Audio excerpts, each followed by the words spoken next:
আওয়ামী লীগ আমলে আইন সংশোধন কোনো রাজনৈতিক দল নিষিদ্ধ করা আইন করে নাই। সংবিধান সংশোধন করে বলেছিল রাজনৈতিক দলকেও শাস্তি দেওয়া যাবে, তারপর তারা আইনে কোনো বিধান আনে নাই। আমাদের এখান থেকে যখন দাবি এসেছিল, আমরা আইন মন্ত্রণালয় থেকে প্রস্তাব করেছিলাম রাজনৈতিক দলের শাস্তির ব্যাপারে। আমাদের উপদেষ্টা পরিষদের মিটিংয়ে অধিকাংশ মাননীয় উপদেষ্টা মতামত দিয়েছে, তাহলে বিচারটা ডাইভার্ট হয়ে যাবে। তারা বলার সুযোগ পাবে যে এটা বিচারের উদ্দেশ্যে করা হয় নাই, আওয়ামী লীগকে নিষিদ্ধ করার উদ্দেশ্যে করা হয়েছে। তাছাড়া দল নিষিদ্ধ করার অন্যান্য আইনে অনেক বিধান রয়েছে, সন্ত্রাস দমন আইনে রয়েছে, নির্বাচনী আইনে রয়েছে, এমনকি স্পেশাল পাওয়ার সেক্টরের মাধ্যমেও করা সম্ভব। মানে করতে চাইলে তো অন্য আইনেই করা যায়। তাহলে যুদ্ধ অপরাধীদের বিচারের জন্য, মানবতা বিরোধী অপরাধের জন্য যে আইন করা হয়েছে, সেটার মধ্যে নতুন করে এটা আনার দরকার নাই। অধিকাংশের মতামতের ভিত্তিতে এটা বাদ দেওয়া হয়েছে। সেকেন্ড প্রশ্ন হচ্ছে, বিডিআর যারা সদস্য আছেন, আপনারা জানেন যে আমি নিজে এই ব্যাপারটা কতটা ক্ষুব্ধ ছিলাম, সবসময় লিখেছি। আমার সাথে কয়েকদিন আগে ওনাদের পরিবারের সদস্যদের কথা হয়েছে। আমাদের সরকারের পক্ষ থেকে, আইন মন্ত্রণালয়ের পক্ষ থেকে ওনাদের জামিনের ব্যাপারে কোনো রকম, আই রিপিট, কোনো রকম বাধা বিঘ্ন কোনো কিছু সৃষ্টি করা হয় নাই। আমাদের প্রসিকিউটরই ছিল না, এই আদালতের প্রসিকিউটর সব পালিয়ে গিয়েছিল। প্রসিকিউটর নিয়োগ দেওয়া হয়েছে অল্প কিছুদিন আগে, শুনানি হয় নাই। লাস্ট যে শুনানি হওয়ার কথা ছিল আলিয়া মাদ্রাসা, সেখানে একটু জটিলতা সৃষ্টি হয়েছে। ডিটেইল বলতে চাই না, ওখানে যারা মাদ্রাসা ছাত্র আছে তারা বলছে এখানে বিচার করতে ওনারা দিতে আগ্রহী না। এই সমস্ত সিচুয়েশনের কারণে হচ্ছে বিডিআর, আমি প্রত্যেকটা জিনিস ধরে ধরে বলবো। আর থার্ড কি প্রসঙ্গ তুলেছিলেন, থার্ড প্রসঙ্গ যেটা, এটা স্বরাষ্ট্রমন্ত্রীকে জিজ্ঞেস করবেন প্লিজ। আমি তো না, আমি তো সরকার প্রধান না, আর আমি তো স্বরাষ্ট্রমন্ত্রী না। কাকে গ্রেফতার করা হয়নি, কাকে গ্রেফতার করা হচ্ছে না, এটা প্লিজ স্বরাষ্ট্র মন্ত্রণালয়, একজন স্বরাষ্ট্রমন্ত্রী আছেন, তিনি অভিযোগ করেছেন যে এখন পর্যন্ত ওয়ারেন্ট জারি হচ্ছে। জি, অ্যারেস্ট ওয়ারেন্ট আদালত জারি করেছে। আচ্ছা, এটা আদালত যদি জারি করে থাকে আমরা দেখবো অবশ্যই। আর গ্রেফতারগুলির ব্যাপারে আপনাদের একটু জানিয়ে রাখি, আমাদের স্বরাষ্ট্রমন্ত্রী আছেন, আমাদের স্বরাষ্ট্র মন্ত্রণালয়ের দায়িত্বে নিয়োজিত একজন প্রতিমন্ত্রী আছেন, আমাদের সিনিয়র একজন সচিব আছেন, আমাদের আইজিপি আছেন, আমাদের বিভিন্ন সংস্থার অনেক হেড আছেন। ঠিক আছে, কনসার্ন মিনিস্ট্রিকে কনসার্ন বিষয়টা প্রশ্ন করলে সুবিধা হয়। আমি একটু আমার মূল বক্তব্যে আসি। আমি তাজুলের সাথে যখন কথা হয়, তাজুলকে আমি সবসময় বলে, তাজুল, আমাদের মূল দায়িত্ব, আমি মনে করি আমাদের মূল দায়িত্ব হচ্ছে তিনটা: বিচার, সংস্কার, নির্বাচন। তার মধ্যে আমার কাছে, তাজুলের কাছে, আসাদের কাছে, অ্যাটর্নি জেনারেল হিসাবে আমাদের কাছে মূল দায়িত্ব হচ্ছে বিচার। আমরা বিচার করতে বদ্ধপরিকর, এবং এটা আমরা কতটা গুরুত্ব দিয়ে বিচার কার্য করার চেষ্টা করছি, এটা আপনারা দেখবেন কত দ্রুত সময়ে আমরা এই ট্রাইব্যুনালটা পুনর্গঠন করেছি। সব কিছু, বিচারক, প্রসিকিউশন, ইনভেস্টিগেশন, সব কিছু। এমনকি ভবন ছিল না, এই ভবনের নির্মাণ কাজ দ্রুত করার জন্য আমি এবং পূর্ত উপদেষ্টা 4 বার সশরীরে গিয়েছি ওখানে। আর ভাই কিছু করার নাই, যা করার সবই করছি। সেকেন্ড, যে আমি মনে করি এই সরকারের আমলে শুধু একটা গণহত্যা বা একটা আপনার মানবতা বিরোধী অপরাধ হয় নাই, জুলাই অগাস্টকালে হয়েছে, কিন্তু এই সরকার আমলে কমপক্ষে 4টা বড় ধরনের মানবতা বিরোধী অপরাধের ঘটনা ঘটেছে। একটা হচ্ছে জুলাই অগাস্ট হত্যাকাণ্ড, একটা হচ্ছে বিডিআর হত্যাকাণ্ড, একটা হচ্ছে শাপলা হত্যাকাণ্ড, আর একটা হচ্ছে ধারাবাহিক গুম এবং বিচার বহির্ভূত যে হত্যা, সেই বিচ্ছিন্নভাবে হলেও ওটার মধ্যে একটা মানে কনসার্টেড এফোর্ট এবং সুনির্দিষ্ট পরিকল্পনা ছিল। আমি আপনাদের বলতে চাই, আমাদের সরকার যতদিনই আছে, এই 4টা বড় ধরনের গণহত্যা বিচারের জন্য যত রকম প্রচেষ্টা দরকার আমরা অবশ্যই গ্রহণ করব। বিশেষ করে জুলাই গণহত্যার যে বিচারটা যেটা আমরা শুরু করেছি, তাজুল কারেক্টলি বলেছে, এটা আমরা বদ্ধপরিকর এবং আমরা আশা করছি এই বিচার, এখানে দেখলাম প্রস্তাবনা বলা হচ্ছে সামনের বছর বিজয় দিবসের আগেই এই বিচার অন্তত বিচারিক আদালতে সম্পন্ন হবে। আমরা আগামী বিজয় দিবস গণহত্যাকারীদের শাস্তির রায় সেলিব্রেশনও করব এবং অন্যান্য সাকসেস উদযাপন করতে পারবো আশা করছি। সেকেন্ড হচ্ছে যে, আচ্ছা এখন আমাদের কিছু চ্যালেঞ্জের কথা বলি। আচ্ছা, আরেকটা কথা বলে রাখি আপনাদের, বিচারের পাশাপাশি না আমরা অনেক কাজ করি, যেহেতু অনেক সমালোচনাও করি, তাদের আমরা মানে পর্দার আড়ালে যে কাজগুলো করি সেগুলি একটু আপনাদের জানা প্রয়োজন। যেমন আপনারা দেখলেন শেখ হাসিনার বিরুদ্ধে একটা এক্সট্রাডিশন, তাকে প্রত্যার্পণের চিঠি, তাকে যেন প্রত্যার্পণ করা হোক। এই চিঠিটা দিয়েছে হচ্ছে পররাষ্ট্র মন্ত্রণালয়, কিন্তু চিঠিটা আমরা প্রিপেয়ার করে দিয়েছি, আইন মন্ত্রণালয় প্রিপেয়ার করে দিয়েছে। আপনারা দেখছেন যে ইন্টারপোলের নোটিশ জারি করা হয়েছে শেখ হাসিনাকে ধরার জন্য, এটা স্বরাষ্ট্র মন্ত্রণালয় জারি করেছে, এটা আমরা প্রিপেয়ার করে দিয়েছি। এরকম এই অনেক কিছু গুম কমিশন দেখলেন, গুমের যে কনভেনশনটা আছে এটা আমরা র্যাটিফাই করলাম, র্যাটিফাই হয় পররাষ্ট্র মন্ত্রণালয়ের নামে, কিন্তু কাজটা আমরা করে দিয়েছি। গুম কমিশন গঠন কাজটা আমরা করে দিয়েছি। আমাদের এমন অনেক কিছু থাকে, আমরা যখন অন্যের কাজের জন্য সমালোচনা শুনি তখন আমরা নিজেরা আলাপ করি যে কত কাজ আমরা করছি অন্যের জন্য, সেটা কেউ বলে না, সেটাও একটু বলে ভাল লাগবে বা জানার চেষ্টা করে। এখন আমার কাছে মনে হয় কি শুধু বিচার না, আমাদের এখানে না এই সরকারের জন্য আপনারা অনেক ব্যাপারে হতাশ হবেন, হতাশ হওয়া স্বাভাবিক। এই সরকারের কাজের ক্ষেত্রে কয়েকটা চ্যালেঞ্জ আছে, আমি সরকারের ভিতরে থেকে আপনাদের বলছি। একটা চ্যালেঞ্জ হচ্ছে এক্সপেকটেশন ম্যানেজমেন্ট। আমি একটু আগে ফারুক ওয়াসিমের সাথে কথা বলছিলাম, আমরা আসলে এই সরকারে যে আসলাম বা আমরা যে ফ্যাসিস্ট শাসনামলকে বিতরণ করলাম, আমরা কিসের জন্য করেছি? এটা নতুন রাষ্ট্র গঠনের জন্য।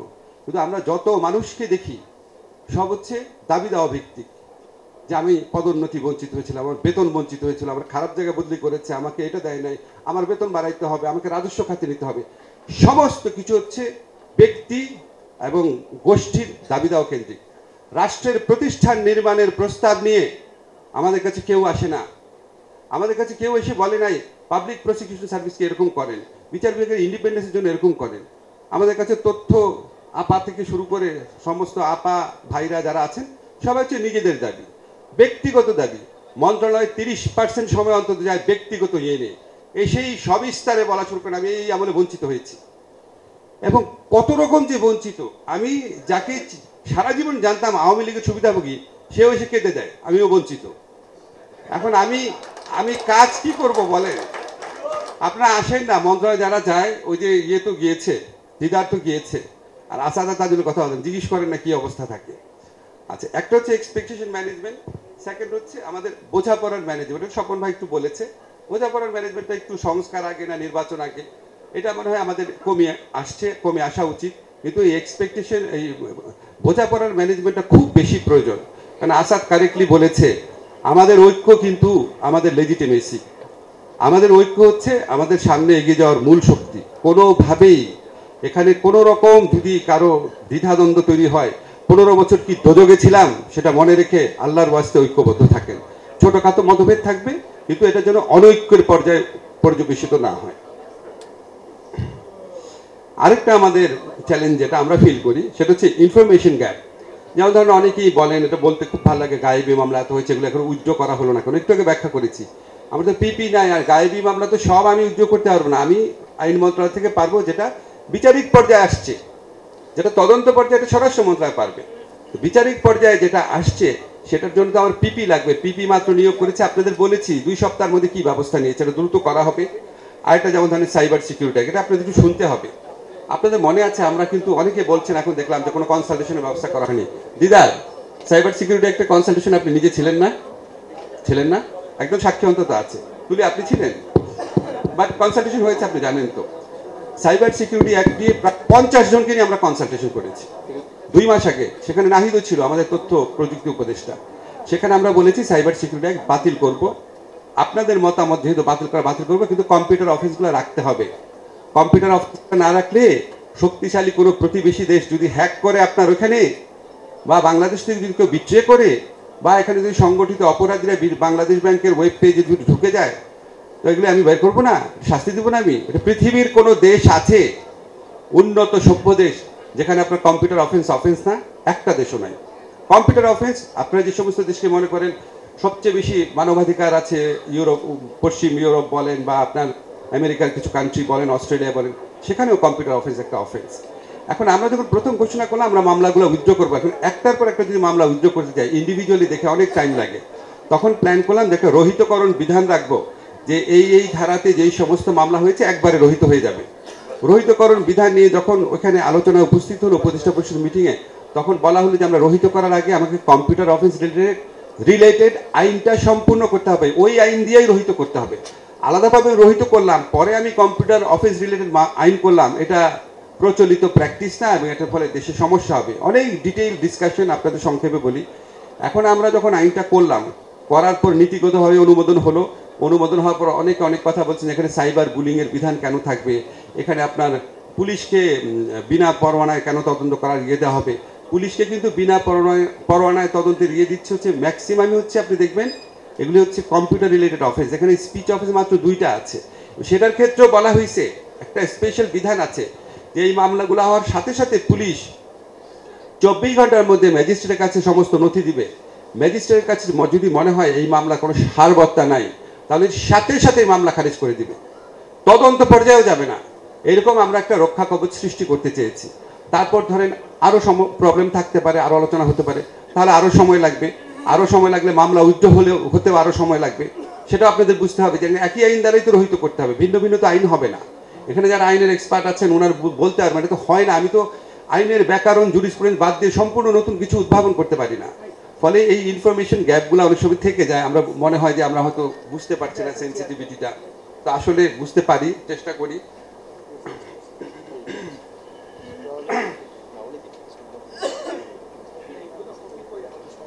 আমার কথা শেষ করছি। আমার কথা হচ্ছে কি যে অবশ্যই আমাদের সমালোচনা করবেন, কিন্তু কয়েকটা জিনিস প্লিজ একটু বিবেচনায় রেখেন।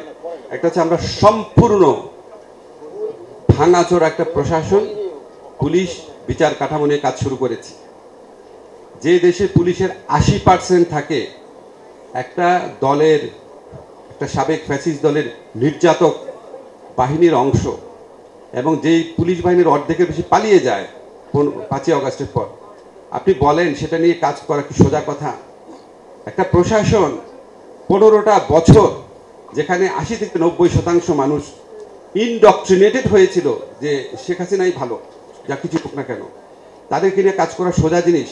আপনি বলেন তো যে নজরুল ইসলাম খান ভাই আছেন, বাংলাদেশে কোন সরকার এই চ্যালেঞ্জ মোকাবেলা করেছে আগে? এর আগে যে তত্ত্বাবধায়ক সরকারগুলো ছিল সব রাজনৈতিক ঐক্যমতের ভিত্তিতে। তাদেরকে কি 15 বছরে ফ্যাসিস্ট শাসন মোকাবেলা করার জন্য আসতে হয়েছিল কারো? 5 বছর গ্যাপে গ্যাপে আসছে। আর রাজনৈতিক সরকার যখন আসছে তাদের পিছনে বিরাট দল থাকে।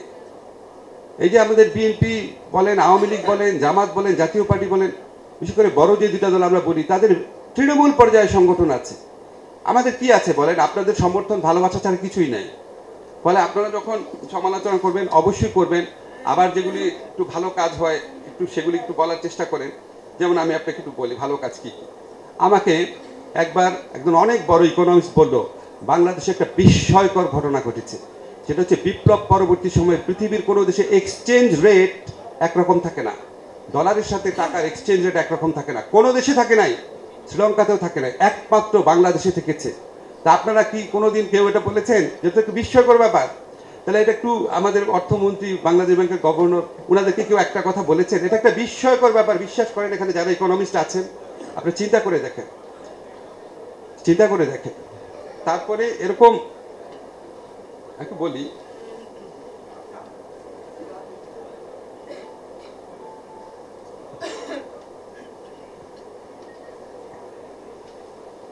আচ্ছা হ্যাঁ আচ্ছা, আরেকটা জিনিস ধরেন, বাংলাদেশে কোনোদিন আপনি চিন্তা করেছেন গুম বিরোধী আন্তর্জাতিক কনভেনশন আমরা সাইন করব?